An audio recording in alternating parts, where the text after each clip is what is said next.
ये मुमकिन नहीं है कि सिर्फ कराची सिंध है और सिंध फिर कराची नहीं है।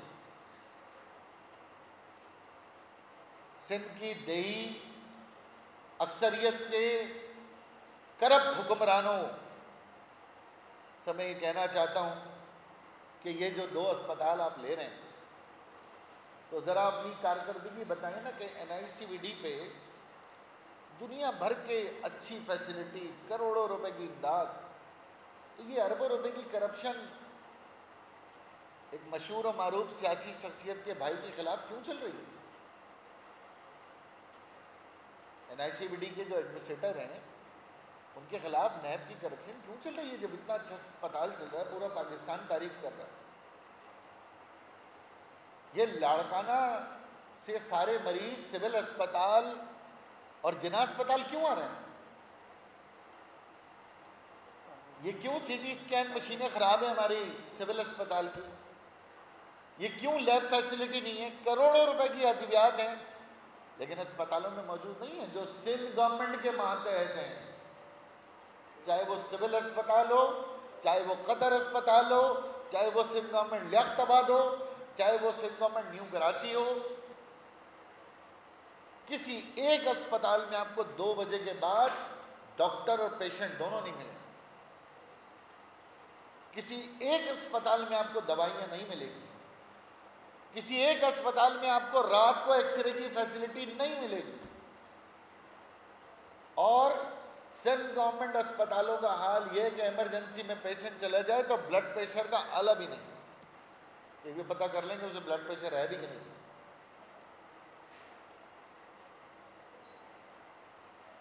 तो जब अपने अस्पतालों का ये हाल हो और आपके वुज़रा और कायदीन दुबई और लंदन से कम इलाज ना कराते हों, तो कराची मेट्रोपॉलिटन कॉरपोरेशन के इदारे जो कराची की आवाम को खिदमत कर रहे हैं उनको तो उनके हाल पे छोड़ दो, उस पर भी कब्जा करना है। अपनी मनपसंद ब्यूरोक्रेसी और डॉक्टर माफिया देही सिंध से लाकर उस पर मुसल्लत करनी है। एक अस्पताल सिंध गवर्नमेंट का मुझे गवर्नमेंट ऑफ सिंध दिखा दे जो गवर्नमेंट ऑफ सिंध अपने वसाइल से चला रही हो, जिसमें 1 रुपए का चंदा ना हो, 1 रुपए की NGO ना। एक अस्पताल नहीं है पूरे सूबे में, पूरे सूबे में। मेरी बात के जवाब में अगर मौसूफ वजीर इत्तलात की बात कहना चाहते हैं तो मैंने कहता हूं अपना इस्तीफा रख के बात कीजिएगा प्रेस कॉन्फ्रेंस में, अपना इस्तीफा रख के बात कीजिएगा।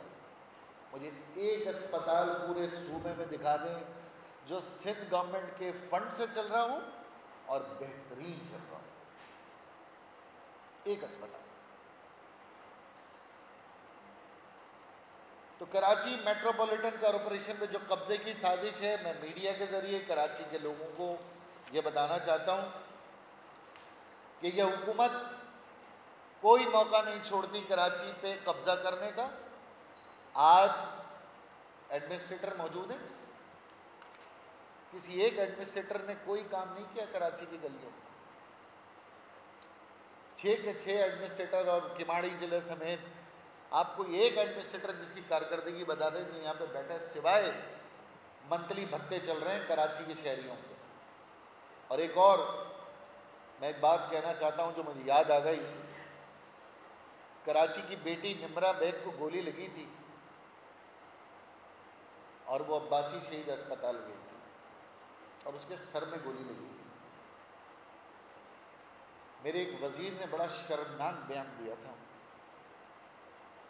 कहने लगे अब्बासी में सर में गोली लगी, यानी वो क्योंकि अब्बासी चली गई और अब्बासी में सर में गोली लगी और गोली निकाल नहीं सके तो हम ऐसे करते हैं अब्बासी को सिंध गवर्नमेंट में ले लेते हैं। निम्रा के कत्ल के ऊपर वो मौसूफ वजीर का शर्मनाक बयान रिकॉर्ड पर है कि निम्रा के सर में गोली लगी है और उसकी डेथ अब्बासी में हो गई। अब डेथ तो पहले होगी, सर में गोली लगने के बाद कौन बचता है? मोहतरमा बेनज़ीर भुट्टो साहिबा की भी सर में गोली लगी थी। सर में गोली लगने के बाद तो फिर कोई अल्लाह का मौजज़ा ही हो सकता है कि बचे।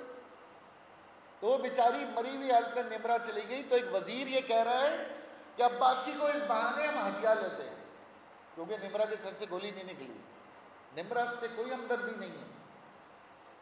आज भी निमरा की बात धक्के खा रही है अदालतों में।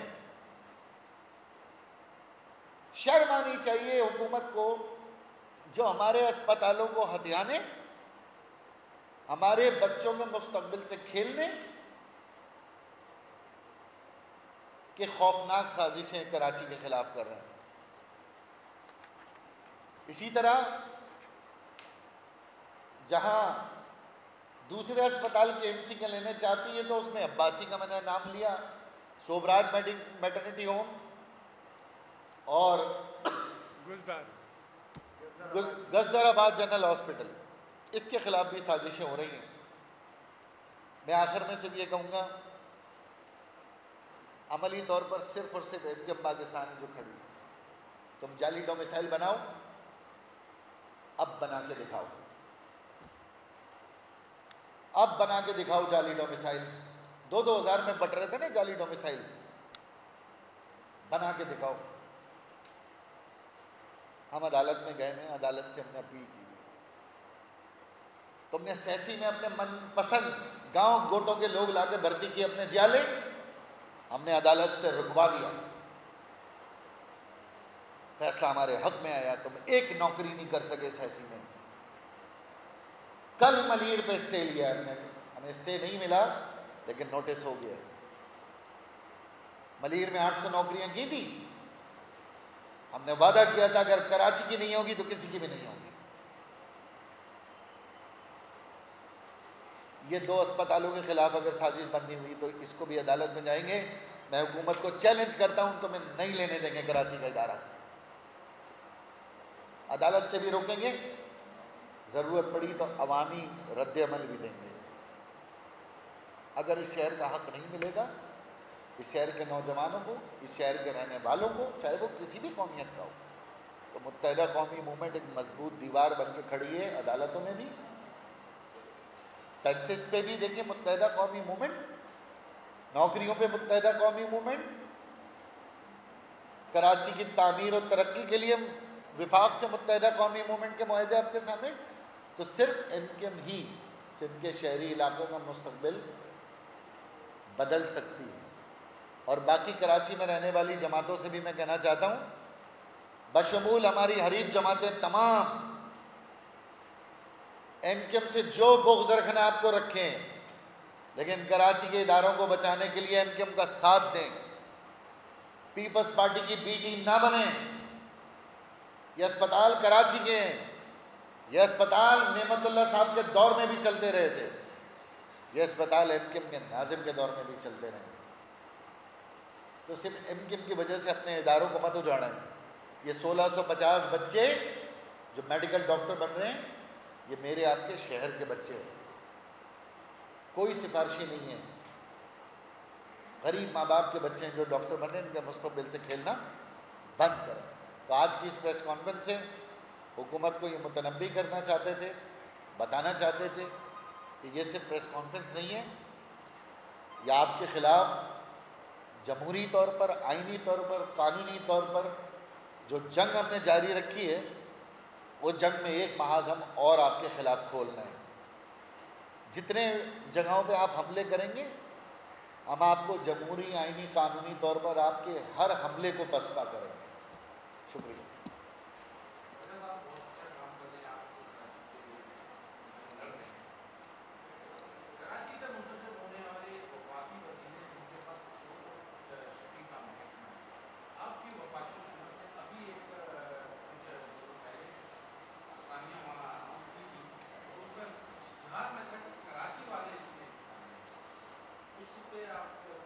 रुकवा दी है नौकरी, वो नोटिफिकेशन रोक दिया गया।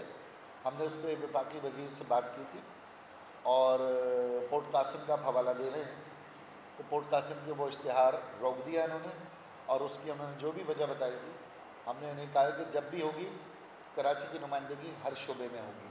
और इसी तरीके से नैब ने एक और लेटर जाली डोमिसाइल के लिए शहजाद अकबर साहब ने नैब को लिखा है, और ये भी हम वफाकी हुकूमत पर दबाव डाल रहे हैं, और यहाँ अदालतों में भी हम आपके सामने हैं कि नाइंसाफ़ी किसी भी शोबे में हो, किसी भी महकमे में हो, मेरिट के खिलाफ कहीं भी कोई फ़ैसला हो, उसके ख़िलाफ़ नैब समेत अदालतों को अस खुद नोटिस लेकर इसके ख़िलाफ़ फ़ैसला करना चाहिए।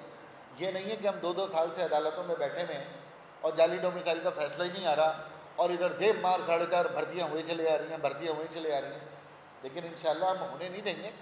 लेकिन अदालतों को भी हमारी दादरसी करनी है, अदालतों से भी हम अपील ही कर सकते हैं।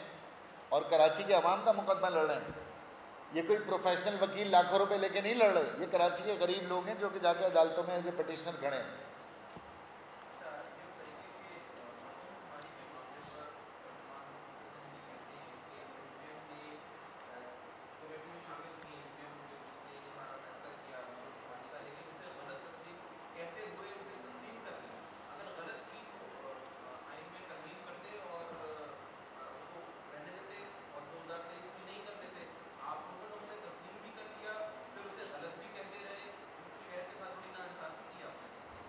हुकूमत के जो सूबाई तर्जुमान हैं उन्हें तनख्वाह इस बात की मिलती है कि वो अपने शहर के जमात, अपने रिश्तेदार, अपने बहन भाई, अपने मोहल्लेदार, उनके ख़िलाफ़ वज़ीर आला सिंध की न सिर्फ चापलूसी करें बल्कि हर जगह अपने शहर को लेट डाउन करने, डिग्रेड करने के लिए, अपनी तनख्वाह पक्की करने के लिए बड़े बड़े बुलंदबान दावे करें। मैं दुआ गो हूँ कि उनका मुस्तकबिल अच्छा हो, लेकिन मुझे नज़र तो नहीं आता सियासी, और अभी उन्हें बड़ा सोच समझ के बयान देना चाहिए। एमक्यूएम ने तस्लीम नहीं किया। एमक्यूएम ने वफाकी काबीना में अमीन उल हक साहब ने बहैसियत वज़ीर अपने तहफ़्फ़ुज़ात का इजहार किया, जिस तरह कायम मुराद अली शाह ने CCI में अपने तहफ़्फ़ुज़ात का इजहार किया। अच्छा, यहाँ मुराद अली शाह साहब हीरो हैं क्योंकि उन्होंने तहफ़्फ़ुज़ात का इजहार कर लिया है, और जो एमक्यूएम के वज़ीर उन्होंने काबीना में तहफ़्फ़ुज़ात का इजहार किया है वो नज़र नहीं आ रहा। मरदमशुमारी तो CCI ने भी तस्लीम की है। कह दें मुझे हुकूमत का नुमाइंदा कि जनाब नहीं तस्लीम नहीं। भाई अक्सरियती वोट से मरदमशुमारी को CCI ने तस्लीम किया है। मुराद अली शाह साहब ने अगर इख्तलाफी नोट लिखा है तो बड़ा अच्छा काम किया है। यही अच्छा काम अमीन उल हक साहब ने भी किया है। इससे अच्छा काम एमक्यूएम ने यह किया है कि जब ये मरदमशुमारी शुरू थी तो एमक्यूएम कोर्ट में चली गई थी। उससे अच्छा काम एमक्यूएम ने यह किया कि वजीर आजम को भी कहा कि इसमें आप पटिशनर बने। उससे अच्छा काम एमक्यूएम ने यह किया कि 3 दिन पहले सुप्रीम कोर्ट ने एमक्यूएम की गुजारिशात और तहफ़्फ़ुज़ात के ऊपर CCI को डायरेक्शन दिए कि इस पर फैसले करो। कराची की आवाम को सच बोलो। मुराद अली शाह साहब ने इख्तलाफी नोट लिख दिया, बंगड़े डाल रहे हैं। और भाई ये बंगड़े अमीन उल हक साहब ने भी डलवाए ना इख्तलाफी नोट डाल के। अगर इख्तलाफी नोट डालने के बाद क्या मरदमशुमारी मंजूर नहीं हुई?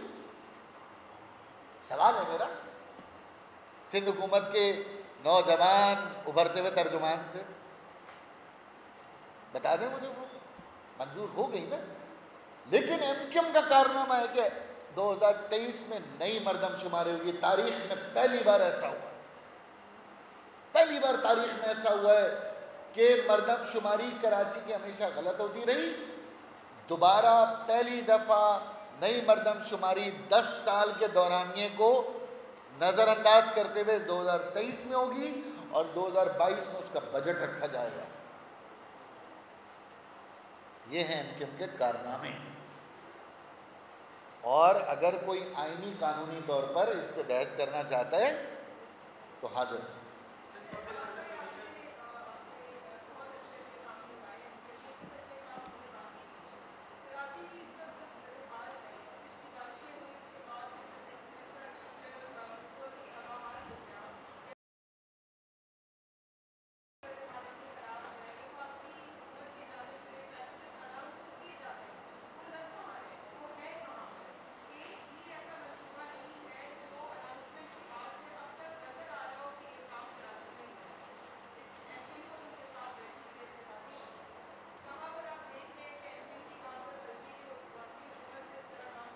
एमकेएम की एक ही गलती है कि उन्होंने पीपल्स पार्टी के साथ 18वीं तरमीम पे सच्चे दिल से सपोर्ट कर दिया।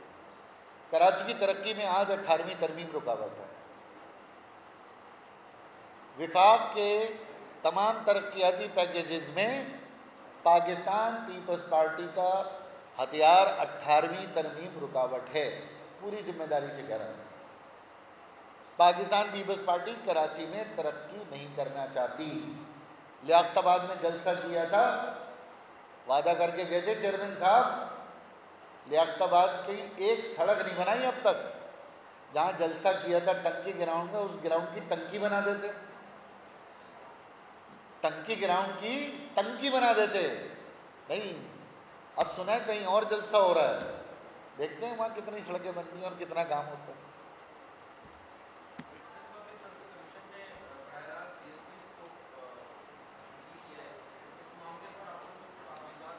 Sindh public service commission Sindh के शहरी दुश्मन इदारा है।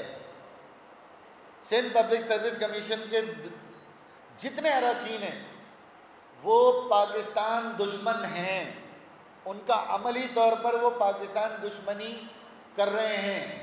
उनके खिलाफ करप्शन के चार्जेस हैं, उनके खिलाफ बेकायदगियों के चार्जेस हैं। और ये मैं नहीं कह रहा, अदालत से अगर किसी के खिलाफ फैसला आ जाए ना गिरफ्तारी का, chairman Sindh public service commission के खिलाफ हैं, वही है चेयरमैन का, तो वो इसका मतलब है पाकिस्तान की अदालतों में मुजरिम है, पाकिस्तान का मुजरिम है। और सिंध पब्लिक सर्विस कमीशन में अगर कोई एक आध मेंबर हमारा बैठा हुआ है तो मैं उनसे अपील करता हूँ अपने ज़मीर के मुताबिक इस्तीफ़ा देके सिंध पब्लिक सर्विस कमीशन की इस पोस्ट को लात मार के कराची के लोगों के लिए बाहर आ जाए। मैं नाम नहीं लेना चाहता, मैं उस एक मेंबर से कहना चाहता हूँ जो सिंध पब्लिक सर्विस कमीशन में कराची के बच्चों के खातिर, कराची की बेटियों के खातिर, खुदारा आप इस सिंध पब्लिक सर्विस कमीशन जो हमारा दुश्मन इदारा है, एक मेंबर उसमें मौजूद है अरबन सिंध का, मैं उनसे गुजारिश करता हूँ आप भी लात मार के बाहर आ जाएं और बहुत जल्द सिंध पब्लिक सर्विस कमीशन के खिलाफ भी हम अदालतों में जाएंगे।